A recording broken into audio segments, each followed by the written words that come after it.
আসসালামু আলাইকুম, সবাই কেমন আছেন? আলহামদুলিল্লাহ, আপনাকে দোয়ায় আমি ভালো আছি। আজকে এই যে দেখেন পুদিনা পাতা বাইচা লইতাছি। এই পুদিনা পাতা লিয়ে আমি আনছিলাম কারণ বাজারতে 20 টাকা দিয়া।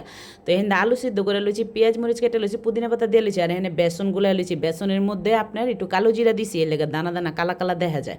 তো যাই হোক, এদিকে মুইতা মাইতা সব রেডি করে এলাম। তেল দিছি, তেলের মধ্যে দিছি মরিচ ফোড়ন। তো মরিচ ফোড়ন দিছি, মরিচ জিংলা লাগিয়া গেছে গা। জিংলা কি মানে একেবারে ঠরা দিয়া গেছে গা, বুঝছেন? এটা তো মনে হয় যে শপথ করে আইছে যে আজকে আর সিদ্ধ হমু না। তো ফোড়ন দিমু কি, গ্যাসই তো লড়ে না। তো ওই বুঝাই দিল, তাও কি আমি কি আর নাসর বান্দা, একবারে ডলানি দিয়া ওরে একবারে দিছি, শেষ করে ওর নাম বুলাই দিছি। এরপরে একবারে আলু দিয়ে মুইতা লইছি।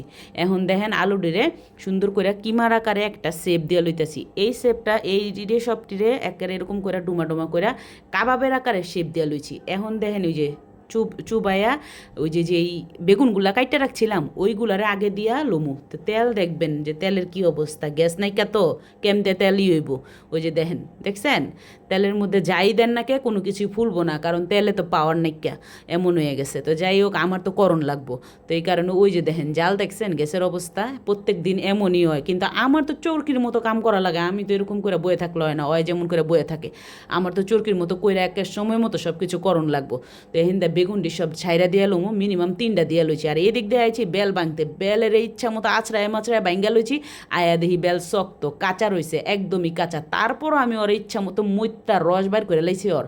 তো যাই হোক, এদিক দিয়ে দেখেন কথা কইবার লাগছি। আর ওই যে দেখেন ভাজা কিন্তু অল্প অল্প করে কইরা লাইতাছি। আর যে বেগুনিটি বাইজা লইছি, আর এখন আর যে আলু চপটা ডাইলা দিয়ে দিছি।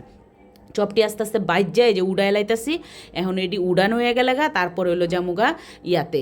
এই যে দেখেন, এই যে উড়াইছি, উড়ানোর পর ওই তেলের মধ্যেই 4টা ডিম বাইঙ্গা, এই যে ডিম অমলেট করে লইছি, আলু ভর্তা করে লইছি, এন আবার শরবত বানাই লইছি।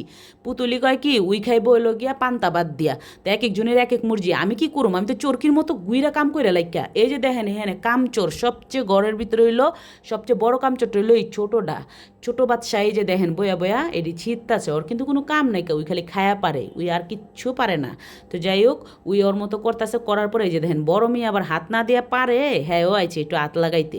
তো যাই হোক, হ্যাঁ আবার এই যে হাত লাগায় এটার মুড়ি ভর্তা বানাই লইব, হ্যাঁ আবার এটির মধ্যে এক্সপার্ট আছে।